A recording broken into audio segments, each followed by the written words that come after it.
Hello everyone and welcome to our Cloud of Things webinar.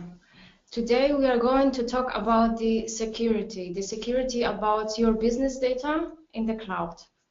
The security but also insecurity, because this is the biggest challenge here. My name is Aleksandra Janiszewska. I'm a product manager of Cloud of Things, and I'm here today with Andreas Lorenz, an IoT expert, and we are going to talk about the security in the cloud, or more specifically, how we as Deutsche Telekom make your business data secure in the Cloud of Things.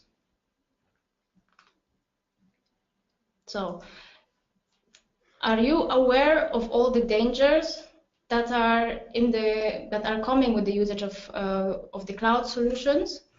Do you ever wonder why somebody would like to attack your cloud or steal your data? Or do you know what measures you can take to protect your business data from potential attacks? These and other questions we are going to answer today in this webinar. So why are we even talking about the security? Yeah, the big word, Internet of Things. Everything is changing with this. So everything is now connected, all the devices, all the systems. The big data is flowing from one to the other point. Obviously, Internet of Things and all the technologies that come with the Internet of Things are changing the current business. They're opening different opportunities for the business. They bring a lot of simplification to the current processes, more efficiency, cost reduction, and so on. But the more the Internet of Things and the technologies are evolving, the more the question arises about the security of the data in the cloud. So we, as Deutsche Telekom, take the aspects, those requirements about the security very seriously, and we make sure that security stays a top priority when it comes to the Cloud of Things. I would like to go back to the agenda for today. We want to talk about the dangers of usage of cloud solutions. We want to make you aware about the motivations of the potential hackers, why they would like to steal your data. And of course, with the Cloud of Things, we want to provide the answer to secure cloud solution. We're talking about the Internet of Things, that Internet of Things is revolutionizing the business, is changing the business, is bringing a lot of new opportunities. But at the same time, there is this ever-repeating question, are the sensitive data of my business actually secure? And we try, as Deutsche Telekom, we try to provide an answer to secure cloud solution with our Cloud of Things product. For those who don't know Cloud of Things, I would like to give a short introduction. Later, at the end of this webinar, we're going to share different links that you can use. And if you would like to learn more about the functionalities and the features of Cloud of Things, I would like to invite you to a previous webinar, which you can watch on our YouTube channel. But for those who are here today, what actually is Cloud of Things? Cloud of Things, as the name may suggest, is a cloud solution, that's obvious, but it's also a platform for management and control of connected assets or connected devices. Cloud of Things supports, next to the device management functionality, many different use cases and applications like condition monitoring or asset tracking, remote maintenance, and so forth. But it also brings a broad panel of different functionalities like events monitoring, complex event processing, and so on. So to present it quite easily, with Cloud of Things, you can control and manage your assets from afar in real time. You can collect the measurements from your machines, from your sensors, visualize them, evaluate them, and so forth. We should not forget that Cloud of Things is not only a platform, but it is an end-to-end solution that comes with different components like connectivity or hardware portfolio, secure hosting, and so on. So the entire package is our answer to secure cloud solution.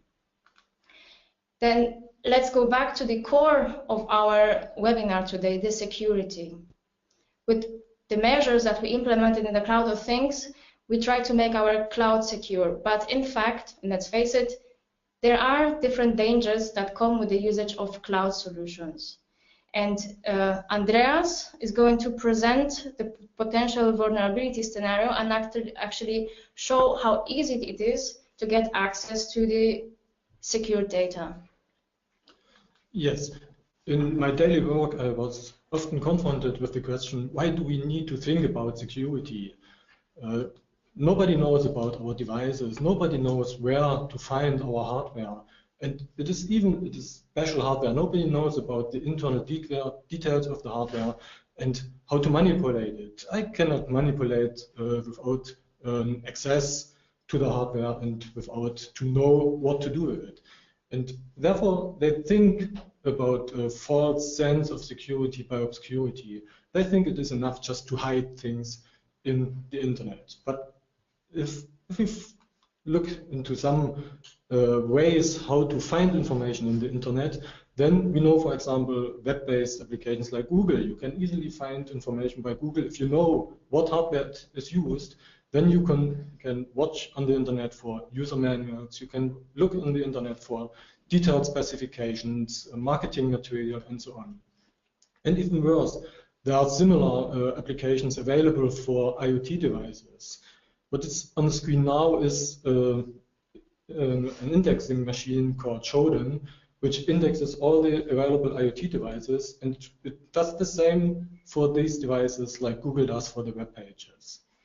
When I now enter a search string for looking to devices in Germany, I see this index has 23.9 million Internet of Things devices in Germany.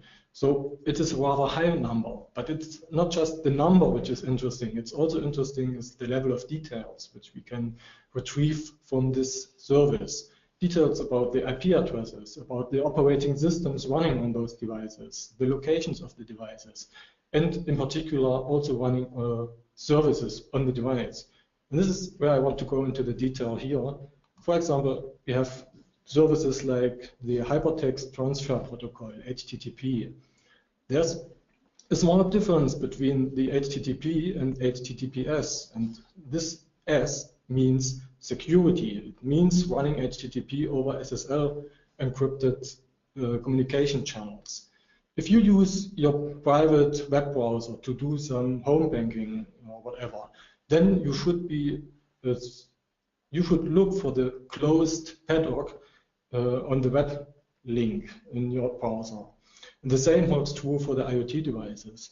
If we go to the section of just HTTP, we see that we have 1.8 million IoT devices in Germany that run on HTTP without SSL connection. And here we can also retrieve some more details about these devices. So for example, I picked up one of those devices. It is a networked laser printer located in Saarbrücken in Germany. And from this point, we have a pretty good start to go into the details of this device. Remember, I said the security by obscurity will not work. And here is the reason why. We know everything about this device in order to try to attack the device. We know the IP address. I have hidden it here in the gray box. We know the port it is running on. We know the service, HTTP. We know that we do not need to take care about SSL. We know what device it is, and so on. And then we can just jump to the web front end of this device. So what you see here is the website of this printer located in Saarbrücken. And here, again, we can go into more details about this device. We see here the Gerätestatus, the state of the device. We can retrieve the printing queues, we can see what document names were printed, and so on. And for a hacker, there's some more interesting information on it, like the firmware. You see the firmware version, and from the date, I see that this firmware has not been updated for 10 years. And this is, of course, very valuable information for an attacker in order to find a way to attack this particular device. But even worse, from this point, we can even go further on. You might have realized the small link here, the login mask, where we can just start to enter the user credentials. And here I come back. I said, if you know the device and if you know what kind of device it is, you can look at the internet for the user manual. And there you will find the default credentials. For example, admin is the common default credentials in order to get administration access to this device. Of course, we stop it here because we are not going to hack into the system. But what I wanted to show to you is how easy it is to retrieve the information. The main point is that security by obscurity just does not work. And this was a large change in my mindset, because when things are available on the internet, we need to take action in order to protect all the systems that are connected with our cloud of things. We cannot rely on such unsecure approaches by hiding something. But then I was asked, oh, come on, why should a hacker attack our systems? There's nothing special in it. There's nothing interested in. The first motivation of hackers often is they just want to do it to show how it works. It is the same what I did a few minutes ago. I presented to you how it works, and I presented to you that it works. And the most common hack was the cheap CHEROKEE hack, where people did rather the same. And they got very high reputation in their hacking communities because these people were the first ones who were able to take control of a connected car. But there are also some other motivations, some more serious motivations. For example, hackers want to get money. They want to have kind of a hacking business case by selling some goods. And here, the second point in my list addresses this approach. They want to spy for some valuable information like customer data, credit card numbers, and so on. And in combination with the 6-point p-voting, often they attack a networked device not to get access to this device. What they want to do is they want to use this device as a bridge into your network. Here, an example is that some hackers attacked a water heater just to get the keys from the water heater and then get access to the network. And they were able to explore the business applications inside the network because now they are in a private network from the starting point of the water heater. There are some other serious examples, for example, like the spying for payload data or manipulation of data. Imagine someone who runs a logistics business application that depends strongly on correct location information about the trucks. If a hacker is able to disturb the signal or even to manipulate the signal and integrate some fake GPS data, that could mean that this company is going out of business because they cannot rely anymore on the data they receive from their trucks. And I think this is a pretty serious damage to your business. So from this information, why hackers would have an interest in attacking our system, we can derive the things that needs protection. We call it the assets in the cloud of things. These assets are the potential targets of the hackers. For example, on the left side of this slide, we do have our devices in the field. We have our loggers, our sensors, and we define the security requirements to fulfill if the provider of these devices wants to connect them with our cloud of things. And we also have some more devices in the fields, for example, our gateway devices, where we have implemented strong methods in order to do the device management, to know what devices are in the field and to have the access to these devices. Since all of those devices are remotely operated and are connected with the internet, we do have also take into account all the connectivity issues. We have different networks that we need to connect our devices with, for example, the mobile network. Here we follow the standards from GPP in order to use standardized protection mechanisms. In the heart of the image, our Cloud of Things is connected in two ways. One is the connection to the mobile network components via a secured communication channel. And on the other hand, if you as a customer want to see what's going on your device and want to check all the information that's coming in from your device, you usually need you usually use your web browser and connect it to our Cloud of Things, again via a secured connection. So as you saw, there are a lot of different layers that can potentially become a target for an attacker. And we are very well aware of this, that if it comes to security, we need to ensure the security at all levels of the solution. So this is how you should do this, and this is how we as Cloud of Things do that. Let's begin with the hosting or with the data centers. If you talk about, or if you choose location for your data centers or talk about hosting, there is a set of principles that you need to adopt in terms of data storage, in terms where it is stored and how it is stored. So taking, for example, a location as the first point, we decided to store our data, to choose the data stores exclusively in Germany. This is a very simple reason for that, why we do that. Germany, or German regulation, is one of the strictest regulations in the world on the data security and privacy. The data stores that host our Cloud of Things are certified against or according with those requirements, German requirements. Additionally, all the processes that are run in our data centers are certified according to the international standard, ISO standards. We work only with the certified and trusted partners on that matter.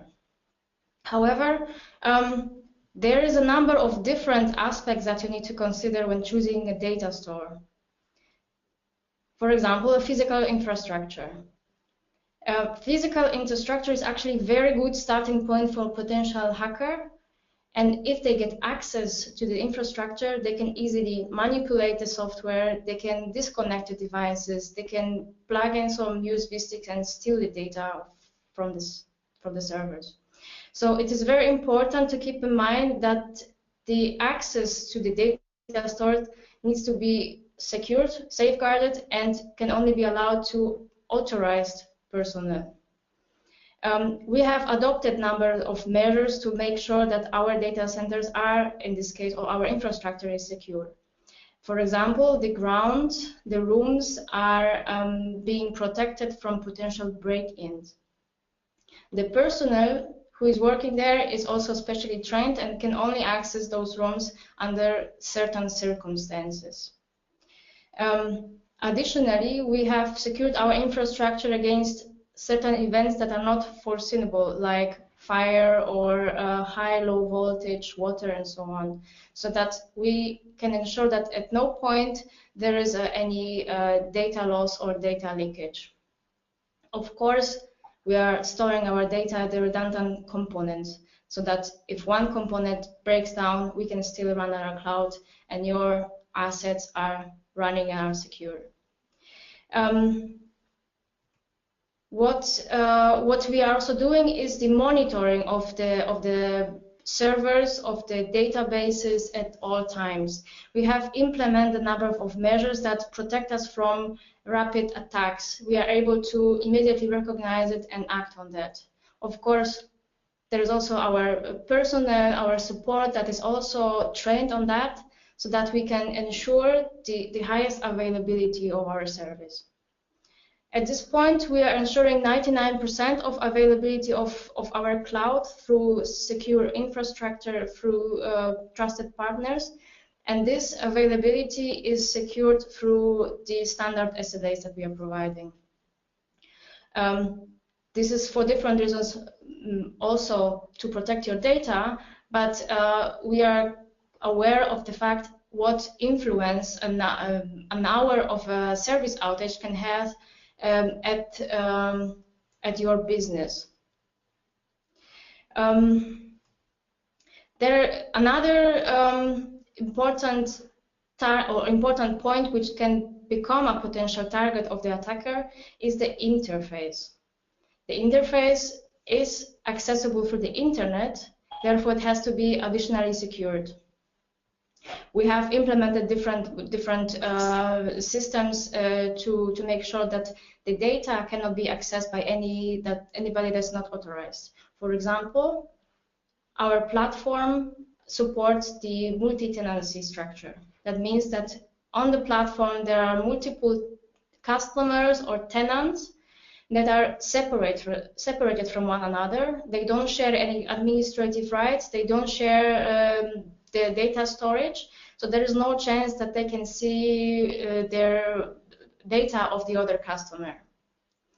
Another mechanism that protects from espionage or from data manipulation is the separation of customer data and the payload data. So it means if I'm sending or if I'm collecting certain measurements, for example, my GPS location, there is no way that through this data I can get any data that are somehow personal.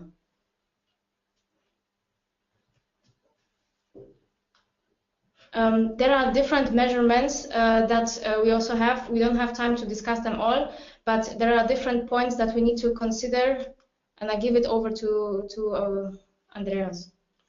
Yes, we do anything we can do in order to have your data protected in our data stores. You can trust that your data is safe in our data stores, but what about the way to get the data in and out of the trusted data stores?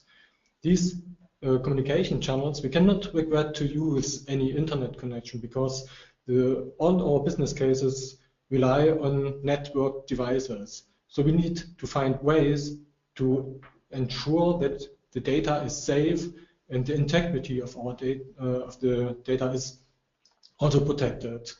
Here we rely on standard algorithms like TLS and AES, Transport Layer Security and Advanced Encryption Services. And the reason why we believe these standards is that they are proven, they are secure. They have not been hacked so far. It was not able to break into systems that use these encryption standards.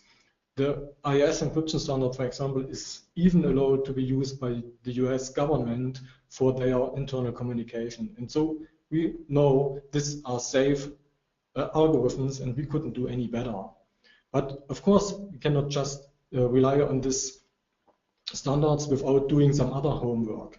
Some simple things like multi-level firewalling. That means that we have separated networks, and between the networks we use additional firewalls so that if an attacker is able to break into one network and to step over one firewall, the attacker is just confronted with the next one. And so it is much harder to break into the parts of the system where your data is stored.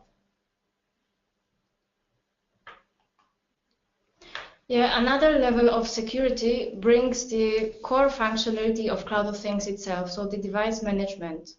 The device management aspect of a Cloud of Things provides an overview on all connected assets, on their operating status, on their connectivity status, on the data flow. And with different functionalities that we provide, like alarming function, the user or the owner of the data can control at any times whether there is any manipulation or anomalies happening with the device or with the data. And through the remote operations that are also possible for cloud, they can immediately act against potential attacks. They can stop them. There are also different functionalities that allow that our hardware stays always up to date. As Andreas said before, it is important that the firmware of the hardware is regularly updated. And what actually comes closely together with the device management is the hardware. And hardware, as we said, is part of the end-to-end Cloud of Things solution. However, it is not the way that we work, that we accept any kind of hardware. We make it possible to work with any kind of hardware with our cloud. We run a very strict process, qualification process, and carefully choose only the best hardware for our solution. We have developed a certain process and number of requirements that the hardware manufacturer need to meet in order to be part of our portfolio. There are different chapters that we cover, and there is one chapter on security. You can see the points that are being covered in this chapter, like how does the firmware update strategy look like, or is the data encrypted, and stuff. So as soon as the hardware manufacturer fulfill the security requirements, they can be part of the hardware portfolio. Last but not least, or better to say, the ground of our secure cloud of things is the so-called PSA process that we follow. PSA stands for Privacy and Security Assessment, and this is an in-house process that Deutsche Telekom developed as a mandatory process for all products that are being developed here. How it works, how this process works, how it was established. If you remember when I was talking about the data centers, they are certified based on the requirements of German regulatory bodies. So we took those regulations from German regulatory bodies, and we established our own Deutsche Telekom in-house bodies that take care that all the privacy and security aspects are being implemented in our products. This PSA process is a mandatory process for all products, including Cloud of Things. So there is no way that we can launch or install anything that is not approved by this regulatory body, by PSA. Those experts are independent experts. So in no way we can, as product management, influence their judgment whether Cloud of Things is secure or not. If they say it's not, we need to start from the scratch. So they are very strict with that. The PSA process has different steps like consulting, testing, different documentation, risk assessment that we need to follow through from the very beginning of the development to the very end. The process that we have here, although it is internal process, is also certified according to the international ISO standards. And if you want to compare it, you can actually call it a quality assurance process, or better, security assurance within Deutsche Telekom. There are also a lot of different measures that we take to make our cloud secure. We don't have time to talk about all of them, but we want to make sure that you take with you today the key points, the most important points that you need to know when choosing a cloud solution or choosing Cloud of Things. So here we come close to the end of our talk, and I would like to give a summary of our top 6 interventions. It starts that we try to understand the motivation of our enemies, of hackers, and therefore we are able to know some of the main targets that need protection, and therefore we can derive the right technologies and the right techniques in order to protect these assets. And this, as a second point, we have a very sophisticated processes implemented, including all the security risk analysis. We perform penetration tests for the Cloud of Things, and we try to prepare for the worst in order to protect the system. We also provide you, as our customers, the opportunity to manage your devices in the Cloud of Things and to do all the operations remotely, including the updates of the firmware, and also to know what devices are registered to be used with your application, and no other one can talk into your personal or your private data bases. We also enable to secure your devices. We ask our suppliers to box the hardware and to use strong passwords, and of course we require from them that they do not have any open services or any open backdoors in order to do other things like remote maintenance on their own on the devices that are used in combination with our Cloud of Things. We take everything we do everything we can to secure the data. We use strong encryption standards. We use strong authentication methods, and we also enable you to monitor your services. That means that you can, for example, look for the location of your devices, and if you see that the device is moving, then it might be the case that someone has stolen your device, and you can easily recognize it using the Cloud of Things. And here we come to the end of our talk. We are soon going to start our question and answer round. Before we go on with that, I would like to recommend a couple of sites that you should visit if you want to learn more about our security strategy. Go to our M2M website and check the download area. Recently, we have issued a security white paper where you can actually get all the details on the security aspects within Deutsche Telekom and Cloud of Things that we discussed today. So make sure that you download this one. As I said in the beginning, we also did previously a webinar on the functionalities and features of the Cloud of Things. And we showed the user interface, all the components. And this webinar is available on our YouTube channel. You can go and watch it if you are interested. Otherwise, on our M2M website, you will find more information on Cloud of Things or also different IoT and M2M solutions. So visit it. Let's move on with the questions. Do we have any questions? So, yes, I got one. So I'll read it.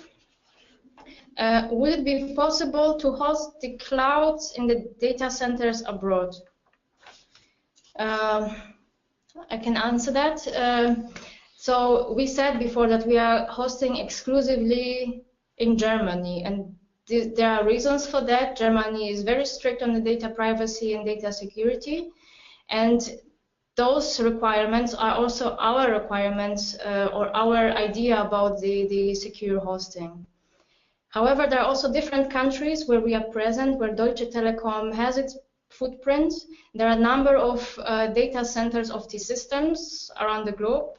So we are not saying, no, you can't store it somewhere else outside Germany. However, before we do that, we for sure make sure that they are compliant with our security requirements. The data centers of T-Systems are also subject to the PSA process or PSA requirements. Therefore, we could imagine that this would be possible provided that our security measures are implemented. Yeah. So, one more. Thank you. What do the security features cost on top? Of course, it is a lot of effort to take care of all those security issues, and of course, it costs a lot of money, for example, to implement the sophisticated processes, even if you have an independent department to take care of it. But for our customers, we think it is a basic service that we take care of on it. And we also think it is a unique selling point for Deutsche Telekom to take care of security issues, and you can rely on our knowledge and on our processes.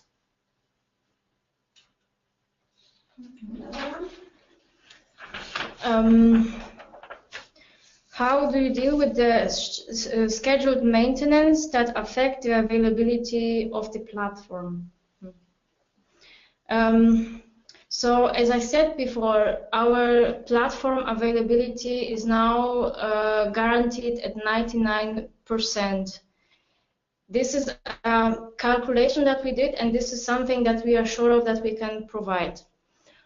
The maintenance windows that we plan are always communicated upfront. So there is a certain process that we follow, and there are certain requirements that we need to fulfill in order to be able to play a maintenance window.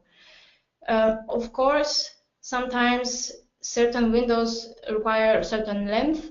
There are in our SLAs, there is a specification how long the maintenance window can be, so that we don't decrease the availability of the cloud, but at the same time we try to make the decision how to make the maintenance windows even shorter so that the availability is being provided.